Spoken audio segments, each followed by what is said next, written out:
एक ऐसा भी नदी था जहां पर मां पार्वती की बाल टूटकर बिखर गया था।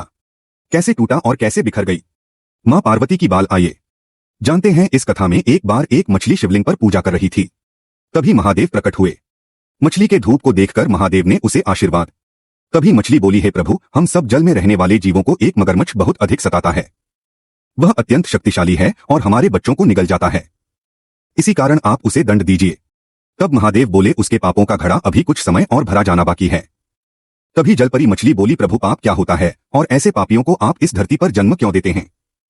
महादेव बोले, जहां जहां पापी जन्म लेते हैं वहां वहां मां पार्वती किसी न किसी रूप में जन्म लेकर उनके पीछे रहती हैं और समय आने पर उनका वध करती हैं। तुम चिंता मत करो, उसका समय आने पर अंत निश्चित है। यह सुनकर मछली ने महादेव को प्रणाम किया और खुशी खुशी जल में चली गई। वह जय माताजी कहती हुई अपने दिन गिनने लगी। उसी समय माता पार्वती जल को देखकर स्नान करने लगी और अपने लंबे लंबे बाल धोने लगी। तभी माता पार्वती के कुछ बाल टूटकर जल में गिर गए और बहने लगे। मछली ने वे सभी बाल इकट्ठा कर लिए। स्नान के बाद माता पार्वती जल से बाहर चली गई। तभी मगरमच्छ आया और मछली से वे बाल छीन कर ले गया। वह राक्षसी मगरमच्छ बोला, यह किसके बाल हो सकते हैं? जिनके बाल इतने सुंदर और लंबे हो वह कौन हो सकती है? यह कहकर वह उन्हें ढूंढने लगा। तभी मछली बोली, अरे पापी, अपनी जुबान बंद रख, तुम्हारा अंत अवश्य आएगा। तुम अपनी ही मृत्यु को बुला रहे हो। यह सुनकर मगरमच्छ जोर जोर से हंसने लगा।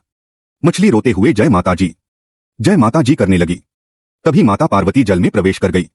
मगरमच्छ उन्हें देखकर उनके पास गया और बोला, मैं तुम्हें खा जाऊंगा। इस जल में रहने वाले सभी जीवों को मैं खा जाता हूं, उसी तरह तुम्हें भी खा जाऊंगा। तभी मछली बोली, अरे मूर्ख, यदि इतनी ही भूख है तो मुझे खा लो, पर मेरी मां को हाथ भी मत लगाना। मगरमच्छ ने माता पार्वती को छूने का प्रयास किया। तब माता पार्वती बोली, अरे दुष्ट, अभी भी समय है, इस जल को छोड़कर चला जा, नहीं तो मैं तुम्हें हमेशा के लिए इस जन्म से मुक्त कर दूंगी। यह सुनकर मगरमच्छ फिर से जोर जोर से हंसने लगा। तभी माता पार्वती अत्यंत क्रोध में अपना शंख बजाने लगी और डमरू की ध्वनि से उस राक्षस के कान और आंखें खराब हो गई। अब मगरमच्छ रोते हुए माता पार्वती के चरणों में गिरकर उनका नाम जपने लगा। तभी महादेव प्रकट हुए और बोले, तुमने कभी अपने बल का उपयोग कर निर्बल जीवों के बारे में नहीं सोचा और दूसरों को दुख पहुंचाते रहे, इसी कारण तुम्हें यह दंड मिला है। अब तुम किसी भी जन्म में इस संसार को ना देख पाओगे, ना किसी जीव जंतु की आवाज सुन सकोगे। तुम्हें मेरी प्रिय देवी के पास ऐसे अंधकार लोक में भेज दिया जाएगा जहां तुम्हें अंधेरे में ही रहना पड़ेगा। जैसे तुमने दूसरों का घर उजाड़ा वैसे ही तुम्हारा जीवन भी उजड़ गया।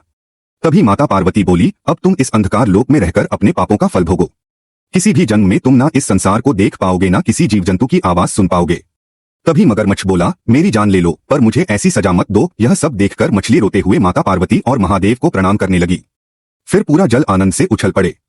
फिर भी महादेव बोल रहे हैं, जितने भी यह कथा को सुन रहे हैं, मेरे पार्वती के लिए लाइक और सब्सक्राइब नहीं किए